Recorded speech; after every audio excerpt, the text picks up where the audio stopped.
Assalamualaikum warahmatullahi wabarakatuh. Gimana teman-teman? Kabarnya sehat selalu ya untuk kita semua.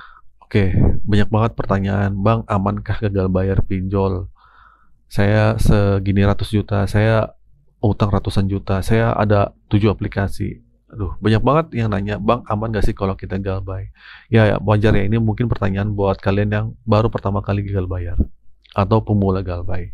Nah, pinjol apa sih yang aman buat digalbay ya? Terus ada pertanyaan juga, dan ada pertanyaan juga yang seperti itu.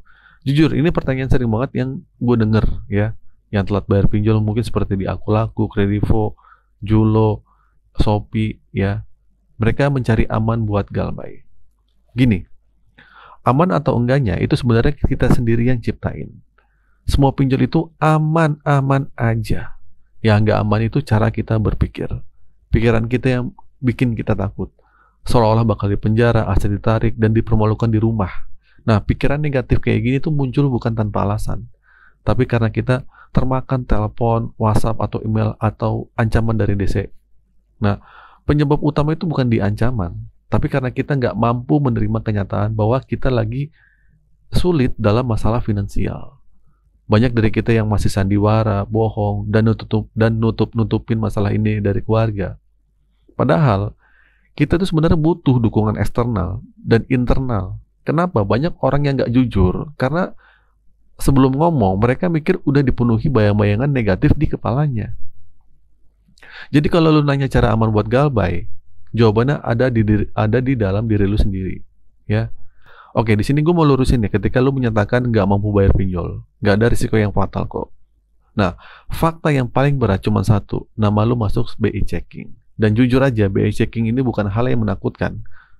Justru ini ada sisi positifnya. Yang pertama, lu terbebas dari riba.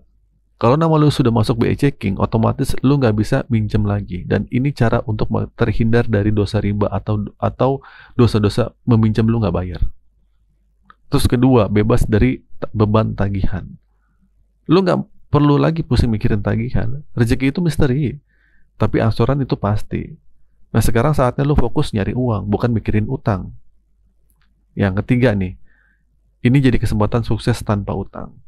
Nah, ini saatnya lu bangkit tanpa bergantung sama pinjaman. Lu bisa beli barang tanpa harus nyicil atau kredit lah. Nah, tapi gini, sisi negatif BI checking memang cuma satu, lu nggak bisa minjam lagi. Udah itu doang. Tapi anehnya, orang-orang yang lebih takut sama sisi negatif ini, padahal saat terjerat pinjol, mereka teriak-teriak soal riba dan dosa. Tapi pas namanya masuk BI checking, paniknya minta ampun. Padahal resiko tertulis dari pinjol itu cuma itu. Setelah 90 hari, pinjol dilarang melakukan penagihan dan data lo diserahkan ke OJK. Mereka bisa aja bekerja sama dengan pihak ketiga, tapi itu semua sudah ada aturannya. Dan pertanyaannya, kenapa lu panik? Karena lu selalu dengar telepon, WhatsApp, dan email yang katanya menakutkan, tanpa cari tahu faktanya. Makanya kalau lu mau aman, kendalikan cara berpikir lu. Stop overthinking dan berpikir negatif. Selama ini lu cuma mikirin hal buruk. Coba sesekali pikirin yang hal baiknya. Contohnya lu bilang, gimana kalau DC datang ke rumah bawa polisi dan bisa penjarain gue? Itu pertanyaan yang menekan diri lu sendiri. Coba lu balik tanya, gimana kalau semua itu nggak terjadi? Lu harus seimbang dong. Mikirnya dua versi yang menakutkan dan versi yang menyemangati. Langit ada buminya, siang ada malamnya. Pemikiran lu juga harus imbang. Kalau lu cuma mikirin hal buruk, berarti cara berpikir lu yang kejam, bukan masalahnya. Bahkan utang 10.000 pun bisa terasa nggak aman kalau cara berpikir lu salah. Tanyakan ke diri lu, apa sih yang perlu ditakutin? Hidup tanpa uang jauh lebih menakutkan daripada tagihan DC. Hari-hari lu butuh makan dan minum, dan itu nggak bisa digalbay. Telat makan aja lu bakal asam lambung ya kan? Jadi kendalikan cara berpikir lu supaya lu selamat dalam jangka panjang. Nah, pinjol yang aman digalbay apa tuh, Bang? Nah, ini pertanyaan yang banyak banget. Bang, pinjol mana yang aman buat digalbay? Pinjol mana yang nggak ada DC-nya?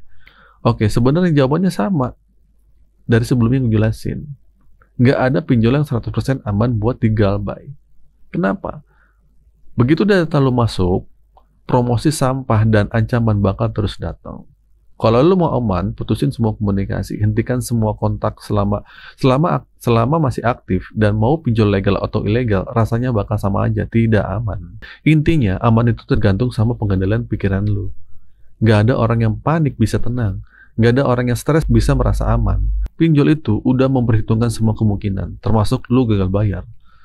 Semua sudah ada aturannya. Ada asuransi sampai batasan bunga dan dendanya. Yang penting, lu jangan sampai masuk jebakan marketing pinjol yang bikin lu tersesat. Jangan sampai nekat jual aset, gali lubang tutup lubang, atau gadai sana sini. Itu paling bahaya deh. Jadi, cara aman galbay pinjol, cara aman galbay pinjol yang aman buat digalbay intinya cuma satu, tergantung peminjamnya. Kalau lu bisa mengendalikan pikiran, semua akan aman-aman aja. Tapi kalau lu sibuk nyari DC daripada nyari duit, berarti ada masalah lain. Masalahnya bukan karena nggak mampu bayar, tapi tidak mampu jujur dan terbuka. Fakta nggak seburuk yang lu bayangin. Nah, jadi kesimpulannya, yang menjadi pertanyaan yang sering banget gue dengar, aman atau enggaknya, jujur, pertanyaan itu banyak banget dari kita yang terjebak dan ketakutan ancaman-ancaman yang berdatangan. Ya, tapi percayalah, aman atau tidaknya itu sebenarnya tergantung pada diri kita sendiri, pada cara kita berpikir dan menyikapi masalah.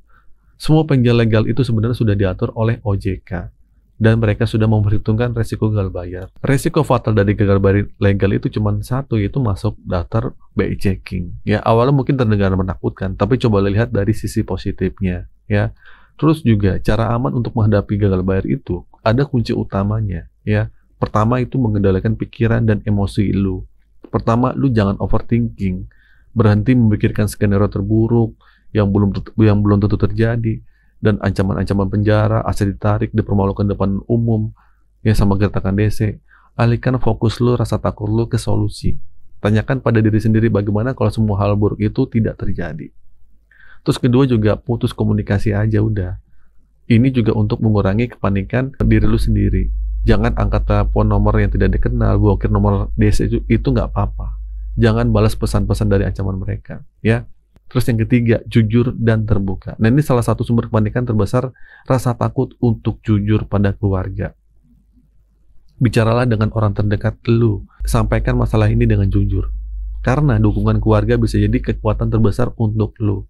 Di sini, lu akan terkejut. Fakta yang tidak seburuknya yang lu bayangin. Terus keempat nih, terakhir. Fokus pada solusi aja. Daripada lu sibuk mencari tahu pinjol mana yang aman atau digalbay, lebih baik mengalihkan energi lu untuk mencari penghasilan, ya nggak? Ingat ya, lu gagal bayar karena tidak punya uang. Jadi prioritas utama lu sekarang adalah mencari uang. Nah, terakhir, jadi tidak ada satupun pinjol yang aman 100% digalbay. Tapi ada cara aman untuk menghadapinya, yaitu kendalikan diri lu sendiri. Pahami resikonya, luruskan cara berpikir lu, dan fokus pada perbaikan hidup. Hidup tanpa utang itu jauh lebih bahagia dan aman. Ya, tapi gagal bayar pinjol bukan akhir dari segalanya, melainkan bisa jadi awal dari kehidupan baru tanpa beban hutang. Oke, itu sih teman-teman video kali ini. Semoga video ini bermanfaat. Akhir kata dari saya, assalamualaikum warahmatullahi wabarakatuh.